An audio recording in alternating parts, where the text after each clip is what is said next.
The Whistler. When David bought the old house in the mountains, the locals gave him the same look every time he mentioned where he was moving. "Oh, there," they'd say. "No one ever finished that sentence." The property was cheap, isolated, gorgeous view. The only neighbor lived half a mile down the hill. David, fresh off a bad breakup and a worse year, figured solitude was exactly what he needed. The first night was uneventful. He unpacked some essentials, drank wine straight from the bottle, and passed out in front of the fireplace. The second night, he heard it. A whistle, 3 notes, soft, almost playful, coming from the woods behind the house. He paused, half asleep, thinking maybe it was wind or an animal. He didn't even know what wildlife lived in these parts yet. Maybe birds? Coyotes? He ignored it. On the third night, it came again. 3 notes. Just outside his bedroom window this time.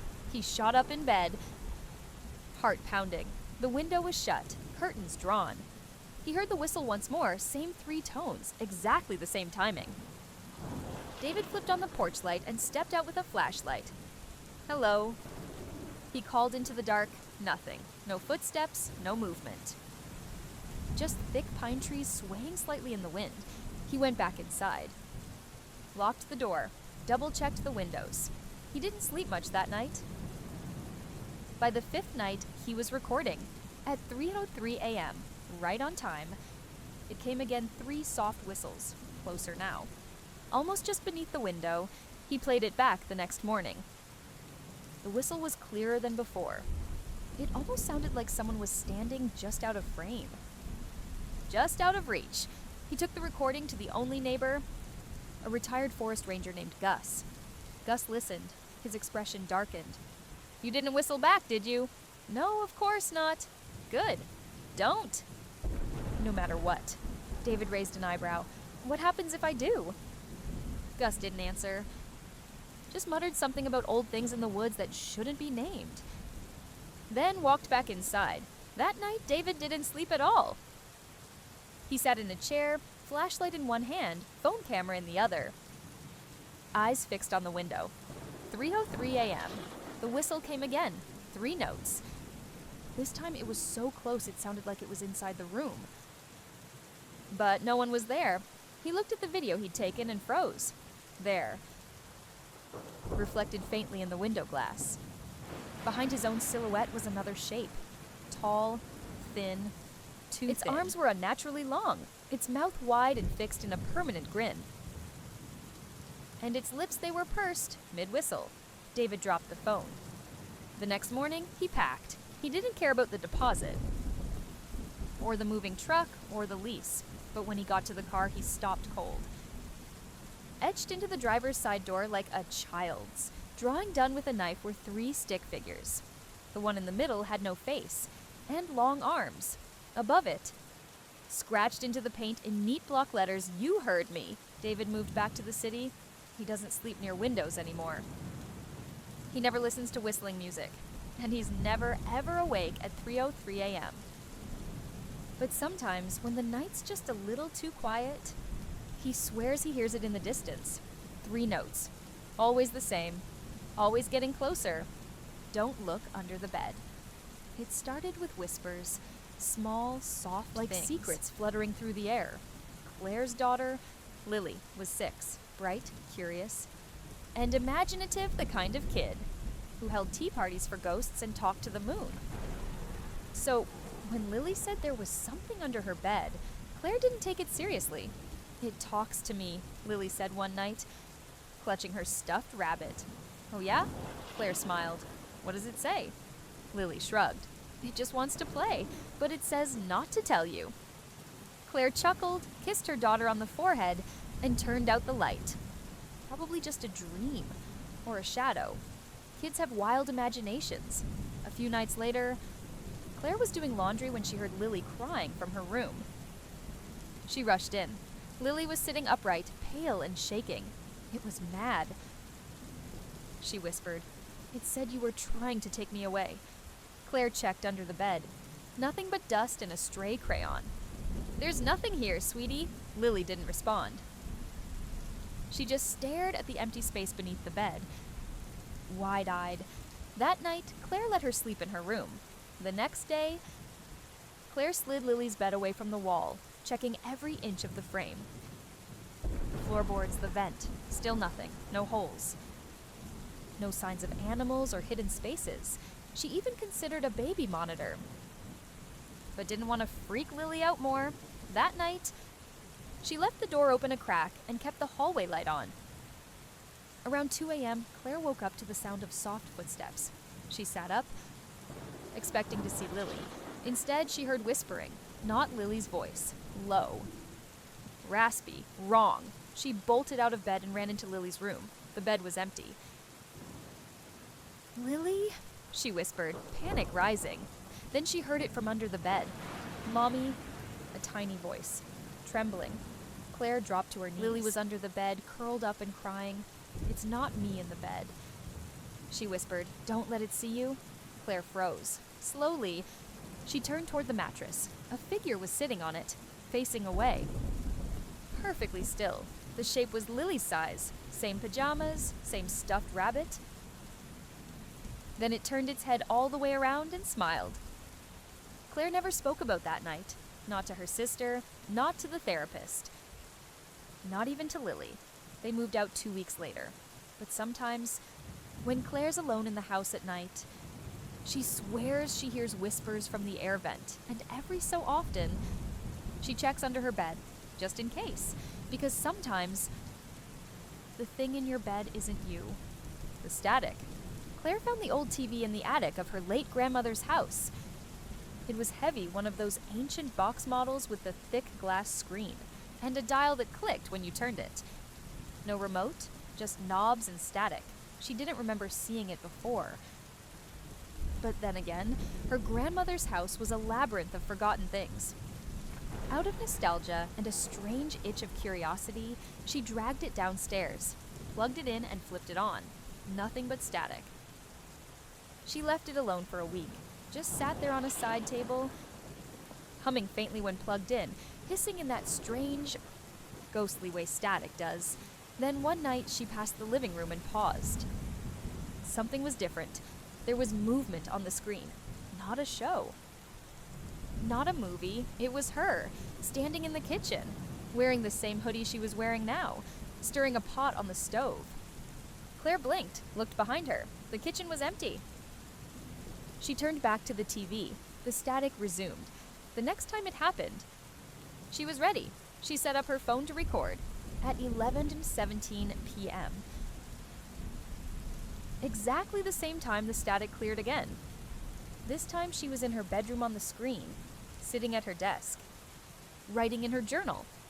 Claire watched as TV Claire paused, looked up, and stared directly at the camera, through the screen, through the static. Claire yanked the plug. She couldn't sleep that night. The next morning, she checked the footage. The static was there, but the moment she appeared on screen, blank. Just a hard cut. No trace of the image. The third night, she kept her phone in her hand. She didn't film. At 11:17 p.m., the screen came to life again. She was sitting on her bed, crying. That hadn't happened. Not yet. The TV began to show more. Moments that hadn't happened, but then did.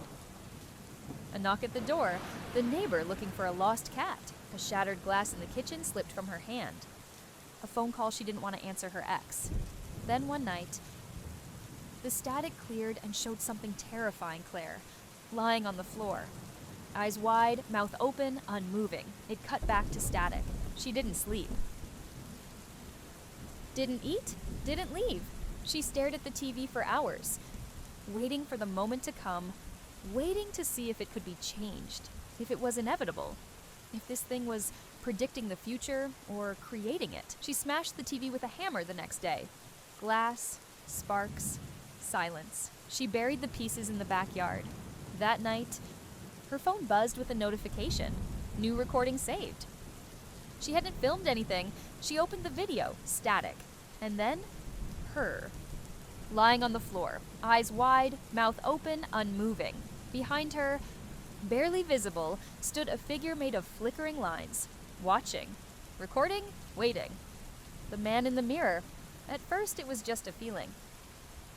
A subtle unease whenever Jess looked in the mirror, like someone else was watching her from the other side. She chalked it up to stress, new apartment, new job, a breakup that still echoed through her thoughts. Plenty of reasons to be off balance. But then, it started happening consistently, not in every mirror, just the one in the hallway, the tall, antique one that came with the place.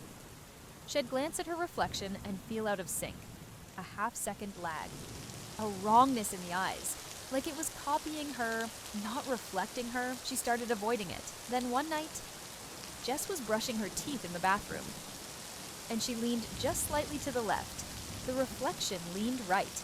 She froze. Her first instinct was to scream. Instead, she blinked rapidly and leaned in. Her reflection returned to normal, following her as it should. She laughed nervously. Must have been exhaustion, or some weird lighting. Later that night, on her way to bed, she passed the hallway mirror.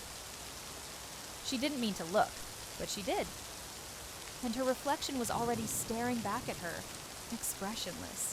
Still, like it had been waiting. She backed away slowly, heart hammering in her chest, and the reflection began to smile. The next morning, Jess tried to move the mirror. It was bolted to the wall.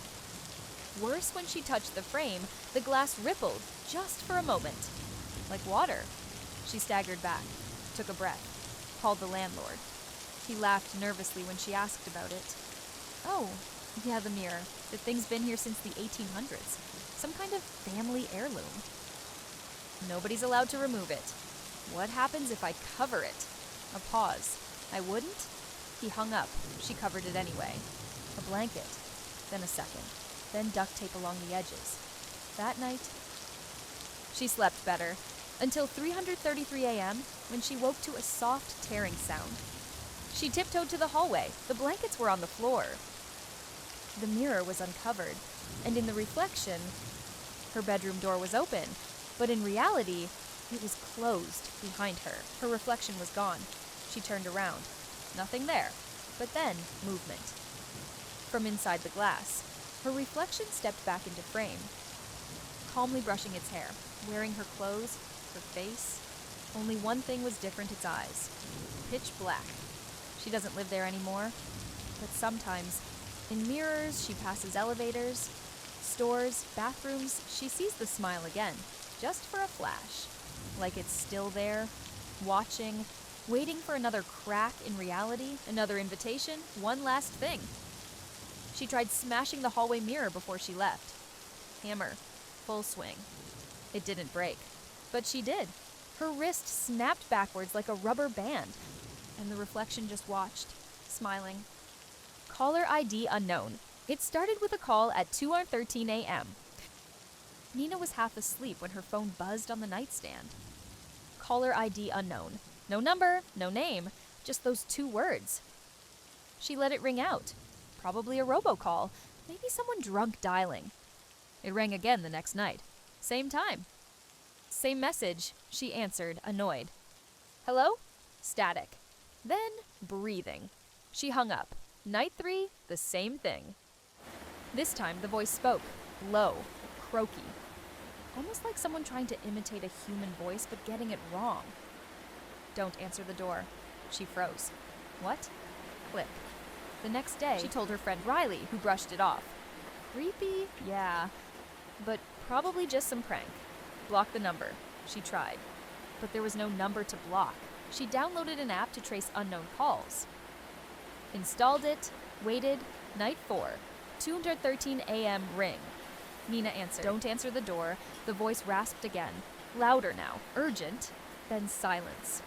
Before she could react, there was a knock at her front door. She jumped. Nearly dropped the phone. 3 knocks, slow, heavy. She crept to the peephole. No one there, but her porch light flickered twice and went out. In the morning, she checked the call trace app. One result had come through. Location. Inside the house. She dropped the phone. She tore the place apart. Called Riley, called her landlord, changed the locks, slept with the lights on. Night 5, no call. She thought maybe it was over. until she played her voicemail. "You didn't listen," the voice whispered. Then, in the background, a soft knocking. The next night, she unplugged the phone, turned it off, powered everything down, but at 2:13 a.m., it rang again. Not her cell, the old landline, the one she had used in years. The one she forgot even worked. She didn't answer. She just stood there, frozen as the phone rang and rang and rang. By morning, the calls stopped. She moved out 2 days later, got a new phone. New number, new city. But sometimes, when her apartment gets too quiet, the static hum returns, and at exactly 2:13 a.m., her phone screen lights up. Caller ID unknown. The lights went out in Building 109. Nobody ever talked about Building 109. It wasn't on the map, not on the employee directory. But everyone at the research facility knew it existed. It sat at the far end of the compound, a squat, windowless building surrounded by 2 fences, and exactly 12 security cameras. You couldn't get close without a badge, not that anyone tried. Even the janitors avoided it. Aaron was new, fresh out of grad school, working data intake for a sprawling tech contractor that handled everything from weather satellites to experimental materials. Her job was boring until she got a message. 109 lost power. Route backups manually. Do not attempt access. She stared at the screen. She didn't even know 109 was connected to the grid she monitored. She tried to reroute the power, but every attempt failed. A second message popped up. Do not acknowledge internal messages from 109. If you hear knocking, evacuate immediately. Her mouth went dry. Knocking? At 3:04 p.m., her terminal lit up again. Incoming request from Building 109. The access override began auto-scrolling across the screen, typing out help. We're still in here. She looked around. Nobody else seemed to notice. No alarms. No lockdowns. The message continued. They cut the lights. It doesn't like the dark. It moves faster now. She tried typing back, but her keyboard wouldn't respond. The message kept going. Don't trust anything wearing your face. Then static. She backed away from her desk. The lights flickered, then went out. Total darkness. The emergency backup clicked on dim red floodlights humming overhead. And from somewhere far away, maybe across the compound, she heard it. Knocking. Soft, steady, coming closer. She ran, past empty cubicles, past the break room, toward the front entrance. A shadow moved down the hallway behind her, quick, too quick. She ducked into a storage room, held her breath, and peeked through the slats of the metal shelving. Something walked past. It looked like her supervisor, Alan. Same suit, same walk, but the face. Too smooth, no eyes, just a smile carved too wide into skin that didn't move. It stopped, turned toward the door, and whispered in her voice, I found her. Erin didn't remember running. She only remembered locking herself inside the security booth by the front gate and smashing the emergency alarm with her elbow. Lights, sirens, voices shouting. By the time real people arrived, the thing was gone. So was Building 109. She watched from a distance as a black truck arrived and sprayed the building down with something that steamed. Minutes later, they detonated it, concrete and steel folded like paper. No one ever mentioned 109 again. Her terminal was scrubbed, her emails deleted. Her supervisor, the real one, had no memory of sending her that power reroute request. But now, every once in a while, late at night, her phone buzzes with a message from an untraceable source. It still remembers you. We're not in the dark anymore. And sometimes when her hallway lights flicker, she hears knocking and something breathing just outside her door. Room for rent. The listing was too good to be true. $300 a month. Private room. Utilities included. No deposit. The ad simply read, room for rent. Must be quiet. No pets, no mirrors. Natalie needed out. Out of her roommate's drama, out of her overdraft cycle, out of the suffocating feeling that everything in her life was about to cave in. She replied, "She moved in 2 days later. The house was old but clean." Her landlord, Mr. Dunn, was quiet and polite, always wore gloves. Never looked directly at her for long. "This was my daughter's room," he said, unlocking the bedroom door with a strange little brass key. She moved away. The room was sparse. Bed, desk, dresser, no mirrors, not even in the bathroom. Natalie asked about it. "Mirrors invite echoes," he said, then walked away. She slept fine the first night. The second, she heard whispering, soft, muffled, coming from inside the walls. She knocked. The whispering stopped. On the fourth night, her phone screen lit up on its own. She watched, heart thudding as the selfie camera turned on. No face appeared, but in the faint reflection of her pupil, someone was standing behind her. She whipped around. No one there. The screen stayed frozen, glitching slightly, showing a face that wasn't hers. By the end of the first week, she stopped sleeping. The room felt wrong. Like it was watching her. Something in the shadows never quite left. She asked Mr. Dunn if she could break the lease. He smiled politely. "Of course, but I should warn you the room doesn't like being empty." That night, she dreamed of drowning in glass, of dozens of mirrors, each with her face, but blinking out of sync. When she woke, a single mirror was sitting on the desk, framed in black iron. She hadn't put it there. Inside the glass, her reflection smiled. But she didn't. She tried to leave. Her keys were missing. So was her phone. The front door led back to the hallway. Again and again. Like the house was folding in on itself. She screamed. The reflection screamed too, but kept smiling. Now, Natalie still lives there.